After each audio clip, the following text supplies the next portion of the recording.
చింటూని దత్తత తీసుకోవాలని నిర్ణయించుకుంటారు బాలు మరియు మీనా. అది ఎలాగో తెలుసుకోవాలి అనుకుంటే వెంటనే మన ఛానల్ని సబ్స్క్రైబ్ చేసుకోండి. మనోజ్ ఫోన్ చేస్తూ ఉంటాడు రోహిణికి, డీలర్స్ దగ్గరికి వెళ్ళాలి త్వరగా రా అనేసి. హలో, ఎక్కడ ఉన్నావు రోహిణి అంటే, నేను విద్యతో బయటకు వచ్చానండి అని చెబుతుంది రోహిణి. అవునా అనేసి అనుకున్న సందర్భంలో షాప్లోకి వస్తుంది విద్య. ఏంటి ఏంటేంటి ఎక్కడ ఉన్నావంటే, నేను విద్యతో బయట ఉన్నానండి, వేరే పనిలో ఉన్నాను అని చెప్తాది రోహిణి. ఇంతలో విద్య లోపలికి వస్తుంది. లోపలికి వస్తున్న విద్యను చూసి, ఏంటి ఇలా తప్పు చెప్తుంది రోహిణి, సరే చూద్దాం అనేసి సరే అని కట్ చేస్తాడు మనోజ్. ఇంతలో విద్య లోపలికి వస్తూ ఉన్న సందర్భంలో రోహిణి కాల్ చేస్తుంది విద్యకి. నువ్వు షాప్ సైడ్ వెళ్ళకు, నేను మనోజ్కి చెప్పాను నీతో ఉన్నాను అని. అయ్యో, ఆల్రెడీ నేను షాప్కి వచ్చేసాను, కాస్త ముందు చెప్పాల్సింది నువ్వు అని చెప్పేసి రోహిణిని అంటుంది విద్య. ఫోన్ మాట్లాడుకుంటూ బిజీగా వెళ్ళిపోతుంది చూసి చూడనట్టు మనోజ్ని. బయటికి వెళ్ళిపోయిన విద్యను చూసి మనోజ్కి డౌట్ వస్తుంది. ఏంటి ఇలా నాకు అబద్ధం చెప్పింది, ఎందుకు ఇలా చెబుతుంది అనేసి ఫోన్ చేసి రోహిణిని మళ్ళీ అడుగుతాడు. ఎక్కడ ఉన్నావు రోహిణి అంటే, ఏంటండి మరీ ఫోన్ చేస్తున్నారు, విద్య దగ్గర ఉన్నానని చెప్పాను కదా అని చెప్పేసి కట్ చేస్తూ ఉంటుంది. ఇంతలో సీన్ కట్ చేస్తే బాలు, మీనా, ప్యాసింజర్ ముగ్గురు కలిసి గొడవ పడుతూ ఉంటే ట్రాఫిక్ పోలీస్ వస్తాడు.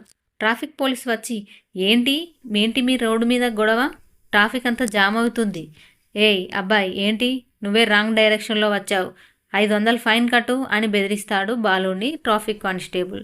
అయ్యయ్యో 500 వద్దండి, తను మా ఆయనే అని చెబుతుంది మీనా.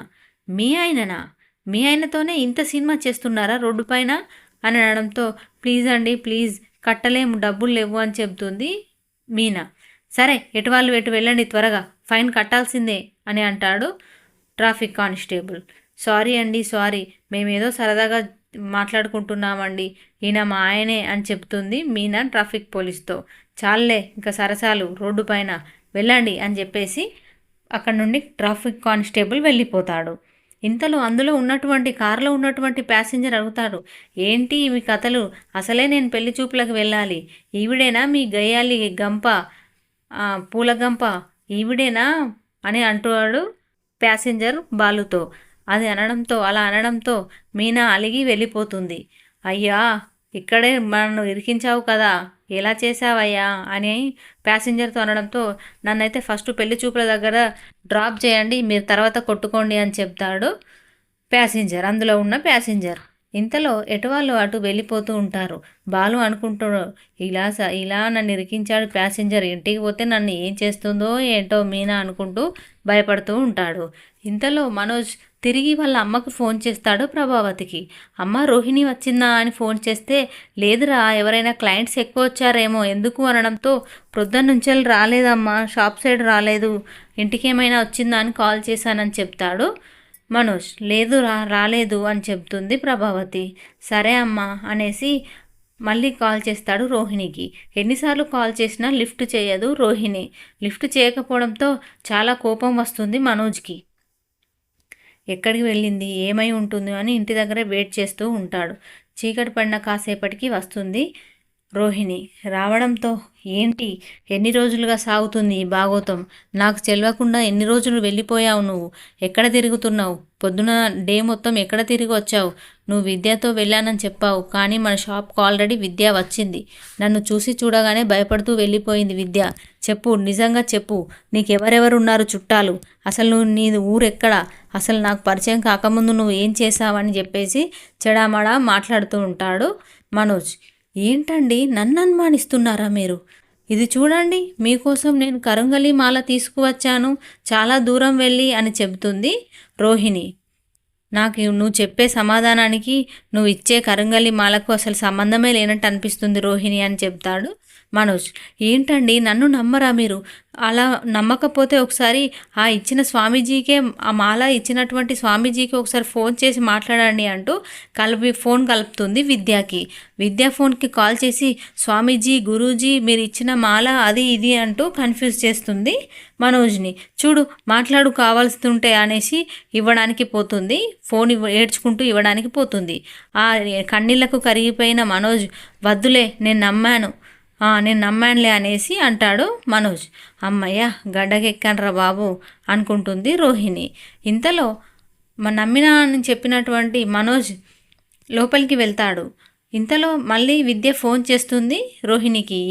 ఏమైంది అంటే, నువ్వు మళ్ళీ ఎందుకు ఫోన్ చేసావు ఘనకార్యమని అనేసి విద్యాని కోప్పడి ఫోన్ కట్ చేస్తుంది రోహిణి. ఇంట్లో నాడు వెళ్ళి ఫ్రెష్ అప్ అయ్యిరా తినేసి వద్దామనేసి మనోజ్ రోహిణిని అనడంతో వెళ్తారు కిందికి. ఇంతలో సీన్ కట్ చేస్తే తెల్లవారుతుంది. ఈ కరుంగలి మాలను వేసుకోవడానికి పూజ చేస్తాడు మనోజ్, రోహిణి, సత్యం మరియు ప్రభావతి పూజ గదిలో. ఇంతలో బాలు వస్తాడు. ఆహా ఏం లక్షలు మింగినోడా, నువ్వు ఎన్ని పూజలు చేసి ఎన్ని మాలలు ధరించినా నీ బుద్ధి మాత్రం మారదురా, నువ్వు లక్షలు కాజేస్తూనే ఉంటావు అని చెప్పేసి సెటైర్లు వేస్తూ ఉంటాడు బాలు. ప్రభావతి, ఏంటిరా ఏమైనా ఎప్పుడు చూడు మనోజ్ పైనే పడుతూ ఉంటావు, వాడు ఎప్పుడుకో ఏదో ఒక రోజు గొప్ప బిజినెస్ మ్యాన్ అవుతాడు, అప్పుడు కానీ నీకు ఈ మాటలు అనకుండా ఉండవు అనేసి అంటుంది ప్రభావతి. ఇంతలో నానమ్మ పంపిస్తుంది ఊరు నుంచి వేరుశెనగలు చూసి రవి, శృతి, మనోజ్, రోహిణి, బాలు, మీనా అందరూ చూసి ఆహా ఎంత చక్కగా ఉన్నాయి ఇవి అనేసి అనుకుంటూ ఉంటారు వేరుశెనగలను చూసి. ఇందులో వేరుశెనగల గింజలు తీసి రవి పల్లిపట్టి తయారు చేస్తాడు చాలా టేస్టీగా.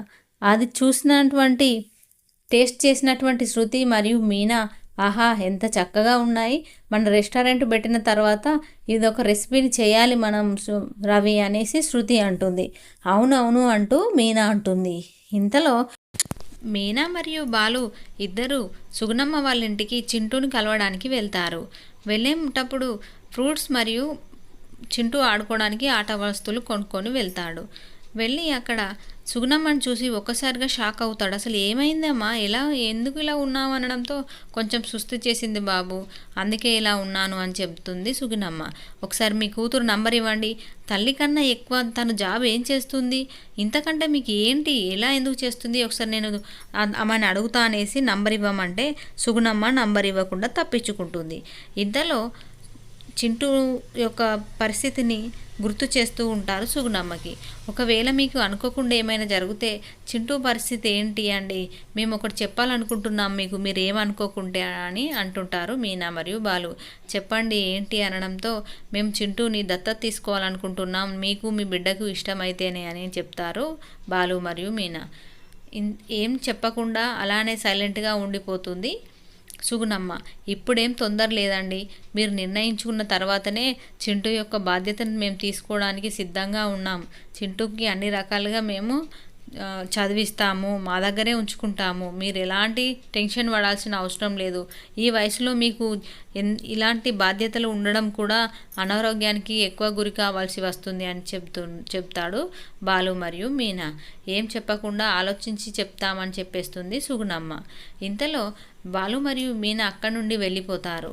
సుగుణమ్మ రోహిణికి ఫోన్ చేసి మీనా మరియు బాలు వచ్చి దత్తత తీసుకుంటాను అంటున్నారు అని చెప్తుంది రోహిణితో సుగుణమ్మ.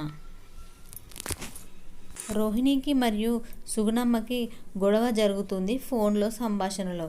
నా కొడుకును దత్తత తీసుకోవడానికి వాళ్ళెవరు, నువ్వివ్వడానికి నువ్వెవడు అనుకుంటూ ఇద్దరి మధ్యలో కోసేపు గొడవ జరుగుతుంది.